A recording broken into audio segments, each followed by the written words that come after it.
Hello Haldwani 91.2 में आपका स्वागत है। श्रोतागणों का मैं स्वागत करती हूँ। मैं Rashmi Saxena, assistant professor special BEd open university में हल्द्वानी में कार्यरत हूँ। मैं आप सब श्रोतागणों का नमस्कार एवं स्वागत करती हूँ। और मेरे साथ पूजा शर्मा जी असिस्टेंट प्रोफेसर और Babita Khati ji assistant professor open university Haldwani में कार्यरत हैं। आज हम शिक्षा शास्त्र विषय से संबंधित कुछ विषयों पर आपसे चर्चा करेंगे। आज का हमारा विषय वर्तमान परिप्रेक्ष्य में बच्चों से संबंधित कुछ चर्चाएं करेंगे। हमारा विषय रहेगा अभिवृद्धि एवं विकास। अभिवृद्धि एवं विकास से हमारा तात्पर्य है कि सर्वप्रथम हमें इन दोनों शब्दों में अंतर जानना होगा। अभिवृद्धि से तात्पर्य है शारीरिक विकास या अंगों का विकास, और वहीं पर विकास से तात्पर्य है कि मानव विकास में शारीरिक एवं मानसिक परिवर्तनों का होना। अभिवृद्धि केवल शारीरिक परिवर्तनों को दर्शित करती है और विकास संपूर्ण पक्षों के परिवर्तनों को प्रयुक्त रूप से परिवर्तित करता है।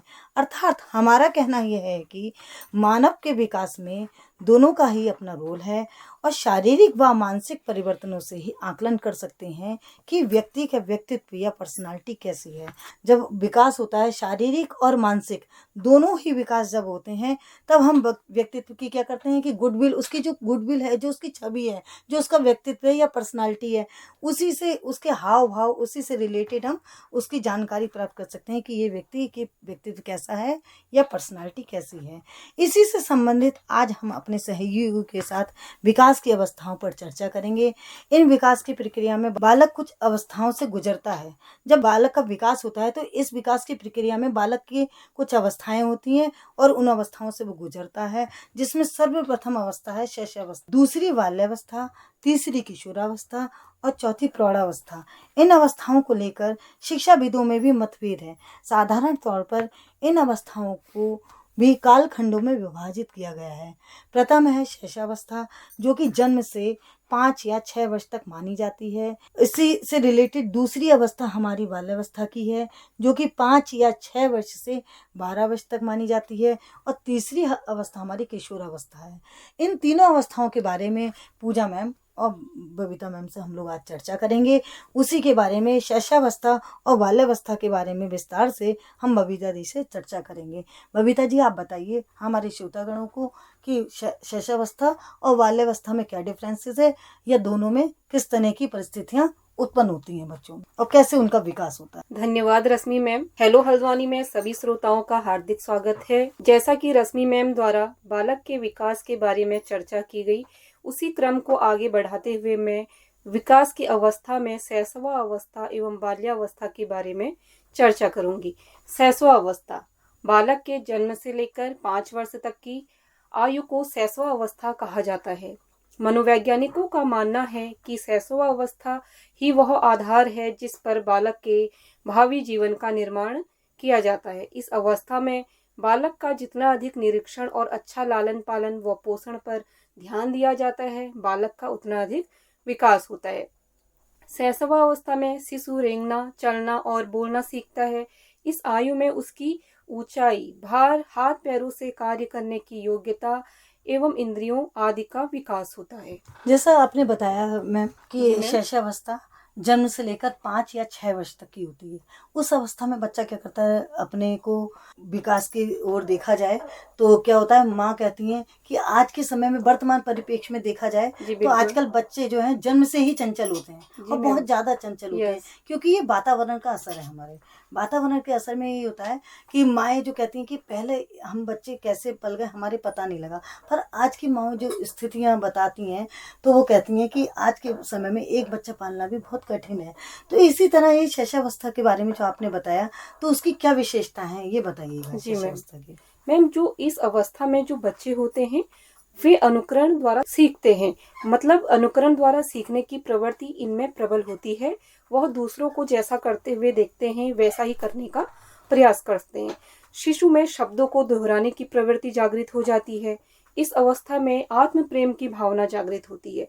बच्चा अपने माता पिता एवं भाई बहन आदि से प्रेम प्राप्त करना चाहता है। शैशवावस्था में बच्चे का अधिकांश व्यवहार उनकी मूल प्रवृत्तियों पर आधारित होता है। जैसे यदि उसे भूख लगती है तो जो भी वस्तु उसे मिलती है उसी को अपने मुंह में रख लेते हैं। शैशवावस्था में बालकों में जिज्ञासा की प्रवृत्ति प्रबल होती है। वह विभिन्न वस्तुओं और बातों के विषय में क्यों और कैसे के प्रश्न पूछते हैं और अपने खिलौनों को तोड़कर नए तरीके से जोड़ने का प्रयास करते हैं। शिक्षा से संबंधित भी कुछ शैशवावस्था के बच्चों के लिए प्रावधान है कि आप किस तरीके से उन्हें ट्रीट कर सकते हैं। ये आपने सही कहा मैम, मैं आपको बीच में रोक रही हूँ मैम, और मैं जी आपसे मैम। ये चर्चा करना चाहती हूँ। जैसे शैशवावस्था में कहा कि बच्चा सीखने का प्रयत्न करता है जी और बिल्कुल। आपसी स्नेह और प्रेम बढ़ाता है। प्रेम। क्यों? जब वो देखता है कि जब वो पहचानने लगता है, तो जैसे जैसे ग्रोथ बच्चे की बढ़ती है तो वो पहचानने लगता है। तो जैसे माँ शब्द होता है तो हम कहलवाते हैं माँ, तो वो जो भी शब्द उसके अलग अलग बच्चे के अंदर अलग अलग तरह के विकास होते हैं। तो जैसे कोई भी शब्द उसे दोहराओ तो वो कोशिश करता है, हाँ, कोशिश करता है उसे दोहराने की हाँ। कोशिश करता है। और क्या करता है कि स्नेह, जो आपस में प्यार और स्नेह होता है, तो जैसे किसी का भी नाम ले आप अपने घर में तो वो उसी की ओर आकर्षित होता है। जी मैम। इस दौरान शिशु के उचित विकास के लिए उसका लालन पालन एवं शिक्षण के लिए प्रेम और स्नेह को शिक्षा में स्थान दिया जाना चाहिए। मातृभाषा ही शिशु शिक्षा का माध्यम होना चाहिए, क्योंकि जब बच्चे बोलना प्रारंभ करते हैं तो वह अपनी मातृभाषा में ही अपने भावों को प्रेषित करते हैं तथा दूसरे के भावों को ग्रहण करते हैं। शिशु को शिक्षा खिलौनों के माध्यम से दी जानी चाहिए, जिससे वह मनोरंजन तो करेंगे ही साथ खेल खेल में शिक्षा भी ग्रहण कर पाएंगे। जैसा कि मैंने आपको शैशव अवस्था के बारे में बताया और चर्चा की, इसी के क्रम में आगे बढ़ाते हुए मैं बाल्यावस्था के बारे में चर्चा करूंगी। आपने सही कहा। शैशवावस्था में क्या होता है, बच्चा खिलौनों को खेलता है, खिलौनों से फिर उसे तोड़ता है तो उसमें भी कुछ ना कुछ वो सीखता है, क्योंकि उसके सीखने की प्रवृत्ति होती है, प्रबल होती है वो प्रवृत्तियां। और क्या होता है, सीखने की क्षमताएं आगे बढ़ती रहती हैं। तो वो खिलौने तोड़ के भी कुछ ना कुछ सीख रहा जी है। मैम, तो बिल्कुल। ये उसकी जो एक रचनात्मक उसमें क्षमता भी डेवलप होती है। सही कहा आपने जी मैम। मैम। और इसी तरह शैशवावस्था जब बच्चे की समाप्ति की ओर होती है तो उसके अंदर बाल्यावस्था प्रारंभ कर जाती है। जैसे 5 या 6 वर्ष से लेकर 12 वर्ष तक की अवस्था जो होती है वो बाल्यावस्था कहलाती है। तो बाल्यावस्था में किस तरह से बच्चे क्या प्रतिक्रियाएं करते हैं, मैम आप बताइएगा लोगों को, श्रोतागणों को मेरे बताइएगा। बाल्यावस्था, यह अवस्था बालक के जीवन का एक अनोखा काल माना जाता है। यह अवस्था 6 वर्ष से 12 वर्ष तक मानी जाती है। बाल्यावस्था को समझना बहुत मुश्किल होता है। 6 वर्ष की आयु में बच्चों का स्वभाव उग्र होता है, वह जिद्दी हो जाते हैं, सभी बातों का जवाब नहीं देते। 7 वर्ष की अवस्था में वह उदासीन होते हैं, उन्हें अकेला रहना पसंद होता है। 8 वर्ष की अवस्था में वह अपने आयु के बच्चों के साथ रहना व खेलना पसंद करते हैं और सामाजिक संबंधों में उनकी रुचि उत्पन्न हो जाती है। 9 से 12 वर्ष की उम्र में बहुत उत्साही हो जाते हैं। बाल्य अवस्था में जो बच्चे प्रवेश करते हैं उनकी कुछ विशेषताएं भी होती हैं। जैसे इस अवस्था में बच्चों के स्मरण शक्ति का विकास तीव्र गति से होता है, उनकी एकाग्रता एवं अवधान में बढ़ोतरी होती है। इस अवस्था में बच्चों के अंदर अनुकरण एवं संचय की प्रवृत्ति भी जागृत होती है। बाल्यावस्था में बालक में सोचने समझने की प्रवृत्ति जागृत होती है। वह बुराई व अच्छाई में अंतर करना सीख जाता है और अपने व्यवहार में बुराइयों को दूर और वो अच्छाइयों को अपनाने का प्रयास करता है। इस अवस्था में बच्चे जिन वस्तुओं के संपर्क में आते हैं उनके विषय में पूर्ण जानकारी प्राप्त कर अपनी जिज्ञासा को शांत करने का पूर्ण प्रयास करता है। बहुत अच्छा बताया मैम। जी मैम। अच्छा बताया आपने कि इस अवस्था में बच्चे क्या करते हैं कि जो भी चीज देखेंगे उसके बारे में जानने की कोशिश करते हैं। कि जैसे आप फोन चला रही हैं तो आजकल मोबाइल का तो है ही, आजकल के स्मार्ट एटमॉस्फेयर है एक तरह से। तो उसमें कह दीजिए कि इस वातावरण में बच्चे मोबाइल को देख के बहुत प्रसन्न होते हैं। आप मोबाइल अगर चला रही हैं तो वो भी कोशिश करेंगे कि मुझे दे दीजिए कि मैं भी मोबाइल चलाऊंगा। और जिस तरह से आपको चलाते देखेंगे वो चीज वो भी प्रदर्शित करेंगे, उसका भी प्रदर्शन करेंगे। हम भी कर रहे हैं, उससे सीखने के लिए उसकी चेष्टा उत्पन्न होती है कि क्या नाम है, ये चीज मुझे भी चलानी है, ऐसे करना है। तो एक जिज्ञासा प्रबल होती है उसकी और सीखने की उत्सुकता रहती है। इस एज में तो ऐसा होता है। मैम बहुत अच्छा बताया आपने कि बाल्यावस्था में बच्चा कुछ ना कुछ सीखने के लिए प्रेरित रहता है। इस अवस्था में बच्चों के अंदर सामूहिक भावना की प्रबलता होती है। इस भावना के रहते वह अपने समूह अथवा संगठन के साथ भावनात्मक रूप से जुड़ जाता है। इस अवस्था के दौरान बच्चों की भाषा में विशेष सुधार होता है। वे सरल व सुसंगठित भाषा में अपने विचार रखने में समर्थ हो जाते हैं। बाल्यावस्था में शिक्षा की व्यवस्था किस प्रकार से होनी चाहिए? बाल्यावस्था में पाठ्यक्रम के साथ साथ पाठ्य सहगामी क्रियाओं की व्यवस्था जरूर होनी चाहिए, जिससे बच्चे विविध रचनात्मक कार्यों में प्रतिभाग कर सके। इस दौरान जो बच्चे हैं उनकी संवेगात्मक विकास का में ध्यान दिया जाना चाहिए। यह तभी संभव होता है जब बालक के संवेगों का दमन न किया जाए, अर्थात संवेगों के प्रदर्शन का पूर्ण अवसर बच्चों को दिया जाना चाहिए। पाठ्यक्रम के साथ साथ पाठ्य पुस्तक भी बच्चों के लिए के मानसिक स्तर के अनुकूल एवं रुचिकर होनी चाहिए। शिक्षा के माध्यम से सामाजिक एवं नैतिक गुणों का विकास किया जाना चाहिए। बाल्यावस्था में दी जाने वाली शिक्षा सहानुभूति, ममता तथा प्रेम के माध्यम से दी जानी चाहिए। कठोरता एवं नीरसता इस शिक्षा के मार्ग में सबसे बड़ी रुकावट का काम करता है। बहुत अच्छा बताया मैम कि हमें बच्चों को खेल खेल जैसे रचनात्मक कार्य हैं, जैसे क्रिएटिव वर्क है, बच्चा क्या करता है, आप थ्योरिकल उसे सिखाओगे, उसे रटाओगे तो नहीं सीख तो वो पाता नहीं है। सीखेगा। वो किस तरह से सीखेगा? प्रैक्टिकल जितना वर्क हम से। जितना हम practical क्रियात्मक वर्क कर कराएंगे सकें। उसको, जैसे हम प्रैक्टिकल तरीके से रैम्स आती हैं आजकल, जैसे फोन में यूट्यूब पे आप देखिए रैम्स आती हैं, रैम्स के थ्रू हम बच्चों को सिखाते हैं कि जैसे बंदर मामा है और कालू मदर, इस तरह से बच्चे जब देखते हैं तो उनके अंदर एक उत्सुकता उत्पन्न होती है कि हम इसे कैसे सीखें और देखें, तो उस एक्शन को देख के वो सीखने को प्रेरित होते हैं। बहुत अच्छा बताया कि एक क्रियात्मक ढंग से अगर हम बच्चों को सिखाएंगे, प्रैक्टिकल वर्क से सिखाएंगे, तो बच्चे उसे जल्दी अधिग्रहण करता है। इस क्रम में आगे किशोरावस्था एवं प्रौढ़ावस्था के बारे में पूजा मैम आपसे चर्चा करेंगी। धन्यवाद बबीता मैम, धन्यवाद रश्मि मैम। मैं सभी श्रोताओं का हेलो हल्द्वानी में स्वागत करती हूँ। किशोरावस्था जो कि बाल्यावस्था और प्रौढ़ावस्था के बीच की अवस्था है, यह अवस्था 13 वर्ष की आयु से प्रारंभ होकर 19 या 20 वर्ष की आयु तक होती है। इस अवस्था में हमारे किशोर और किशोरियों के शारीरिक और मनोवैज्ञानिक प्रभाव को प्रत्यक्ष रूप से देखा जा सकता है। मानवीय विकास के परिप्रेक्ष्य में इसे हलचल, क्रांति या तूफानी, तनाव एवं आदि की अवस्था कहते हैं। साधारण तौर पर इस अवस्था को संक्रमण काल नाम से भी संबोधित करते हैं, क्योंकि इस अवस्था में बच्चा जो कि न तो परिपक्व होता है और न ही पूरी तरह से शिशु होता है। विकास के इस चरण में शारीरिक, मानसिक, भावनात्मक और सामाजिक परिवर्तन होते रहते हैं, जिससे हमारे किशोर और किशोरियों अपनी पहचान बनाने, स्वतंत्रता की खोज करने और सामाजिक संबंधों को समझने में कार्यरत रहते हैं। मैम आपने पूजा मैम आपने बहुत अच्छा बताया कि ये जो किशोरावस्था की जो अवस्था होती है, एक ही तूफानी होती है, आंधी होती है इसमें। क्यों? क्योंकि ना तो ये, अब आपने बताया जैसे मैम ने बताया, पूजा मैम ने, कि ना तो वो शिशु रह जाता है और ना वो परिपक्व हो जाता है। तो ना तो वो, जैसे हम उदाहरण के तौर पे कह सकते हैं कि जैसे फूल है, तो एक कली क्या होती है, किशोरावस्था में होती है। बिल्कुल कि एक बीज तैयार हुआ, फिर कली तैयार हुई, फिर फूल, तो वो फूल तो पूरा परिपक्व हो जाएगा, तब वो फूल कहलाए। तो हमारे बच्चे एक कली होते हैं जिसको हमें रूप देना पड़ता है। जी बिल्कुल। तो आपने पूजा मैम बहुत अच्छा बताया कि किशोरावस्था जो है एक ऐसी एज होती है कि ना तो हम बच्चों को मार के सिखा और ना उन्हें समझा के सिखा सकते हैं, क्योंकि हमें उनके संवेग जो होते हैं, संवेगों के द्वारा ही हमें उनको शांत प्रतिक्रियाओं के द्वारा उन्हें सिखाने के लिए प्रेरित करना पड़ता है। इसी से रिलेटेड, किशोरावस्था से रिलेटेड आप मैम, पूजा मैम, मेरे श्रोतागणों से विशेषताओं के बारे में चर्चा कीजिए। जी बिल्कुल मैम। किशोरावस्था की अगर विस्तृत व्याख्या करते हुए हम उनकी विशेषताओं को 3 भागों में विभक्त करके अध्ययन कर सकते हैं। पहली विशेषता है हमारी बौद्धिक विकास की विशेषता। इस अवस्था में प्रायः जो बच्चे होते हैं उनके सीखने की क्षमता अधिकतम होती है, मतलब उनकी लर्निंग कैपेसिटी ऑप्टिमम लेवल पे चली गई रहती है। वह सिद्धांतों, नियमों को सुन के एक कंसेप्ट का निर्माण कर लेते हैं, उनका सेल्फ कंसेप्ट डेवलप हो चुका रहता है।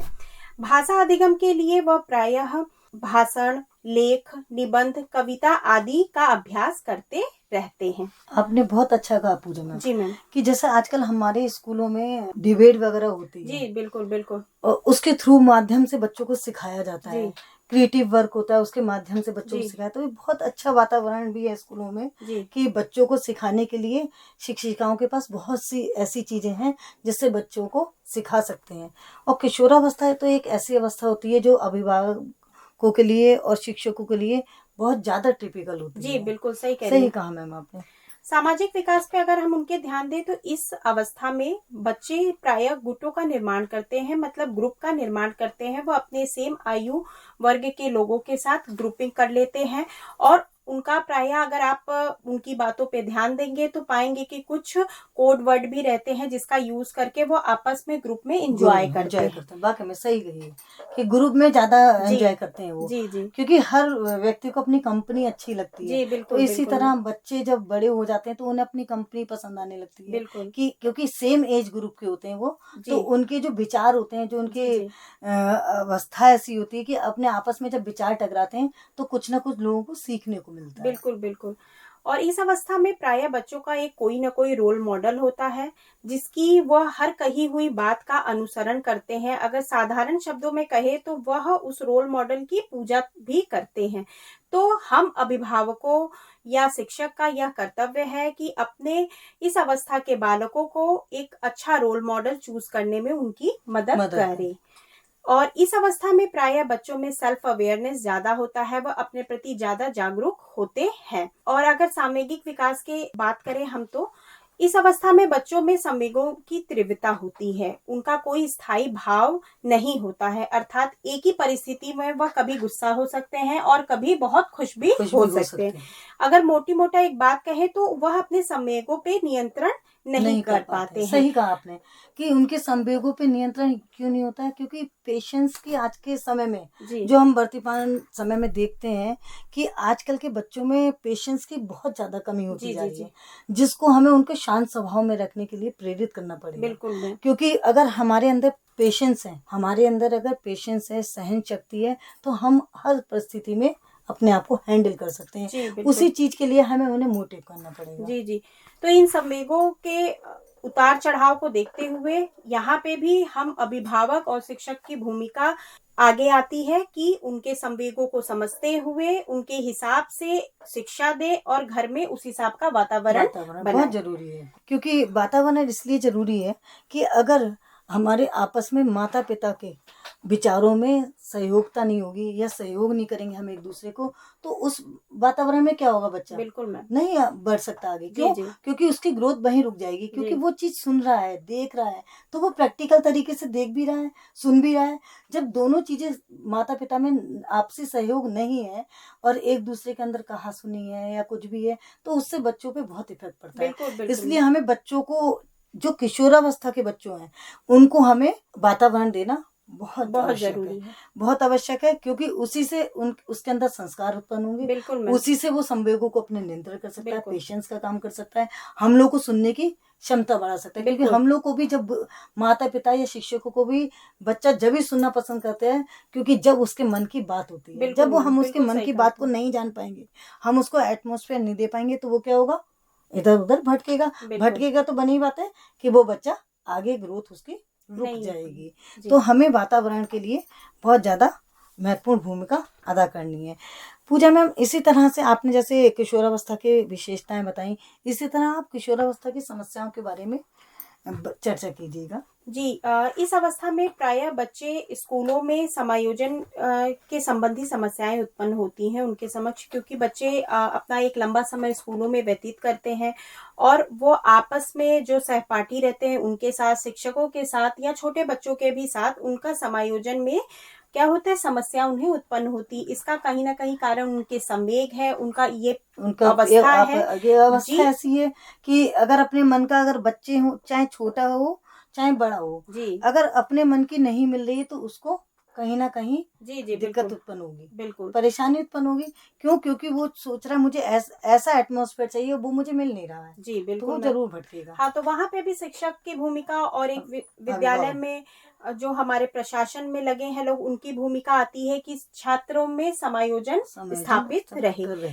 उसके बाद अगली समस्या के तरफ अगर हम ध्यान दें तो पारिवारिक संबंधों और सामाजिक समायोजन में भी संबंधित समस्याएं उन्हें उत्पन्न होती है। वह अपने बड़े भाई या छोटे भाई बहनों के साथ समायोजन में, परिवार में किसी के साथ जनरली मतभेद इस अवस्था में हो ही जाता रहता है। और नैतिक व्यवहार से भी संबंधित उन्हें कुछ न कुछ समस्याएं आती हैं, क्योंकि हम व्यक्ति सभी सामाजिक प्राणी हैं, हमें समाज में रहना है। समाज में रहने के लिए हमारे पास एक नैतिक गुणों को अपनाना पड़ेगा। बिल्कुल मैम। और नैतिक गुणों को अपनाएंगे तब पेशेंस है, संस्कार है, ये सब चीजें क्या है, इन्हीं चीज एक दूसरे से हर चीज जुड़ी हुई है। बिल्कुल मैम। जब एक दूसरे से हर चीज जुड़ी है तो हमें हर चीज का ध्यान भी रखना ही पड़ेगा। बिल्कुल मैम। और उसको किशोरावस्था एक ऐसी अवस्था होती है मैम कि जिस अवस्था में हम बच्चे को गाइड करना बहुत आजकल के वर्तमान परिप्रेक्ष्य में देखा जाए तो बहुत टिपिकल है। जी। पर हमें अभिभावकों और शिक्षक गणों को इसका रोल हमें अच्छे से प्ले करना पड़ेगा, क्योंकि अगर हम लोग ही उनको नहीं समझेंगे तो वो हमारे बिल्कुल मैम, बच्चों पे नहीं चल सकेंगे। बिल्कुल मैम। तो आपने जो किशोरावस्था के बारे में बताया पूजा मैम, बहुत बहुत धन्यवाद आपका। और बबीता मैम, आपका भी शैशवावस्था और बाल्यावस्था के बारे में जो हमारे श्रोतागणों को आपने जानकारी दी, किशोरावस्था की विशेषताएं, समस्याएं, आज के वर्तमान परिप्रेक्ष्य में आप देख रहे हैं कैसा एटमॉस्फेयर है, बच्चों को कैसे नियंत्रित करें, उनको कैसे पेशेंस के लिए प्रेरित करें, कि कैसे उनके सहन शक्ति बढ़े और कैसे उनके अंदर संस्कार डाले जाएं।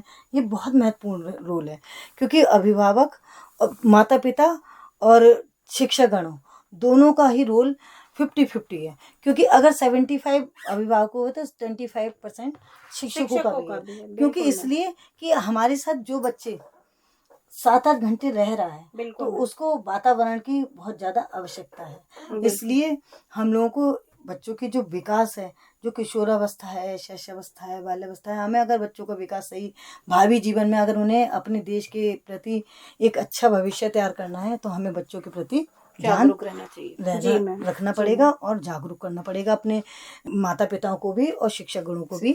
और इसी विषय पर चर्चा करते हुए मैं आप श्रोतागणों का बहुत बहुत धन्यवाद करती हूँ। और पूजा मैम आपका भी और बबीता मैम आपका भी बहुत बहुत धन्यवाद और नमस्कार।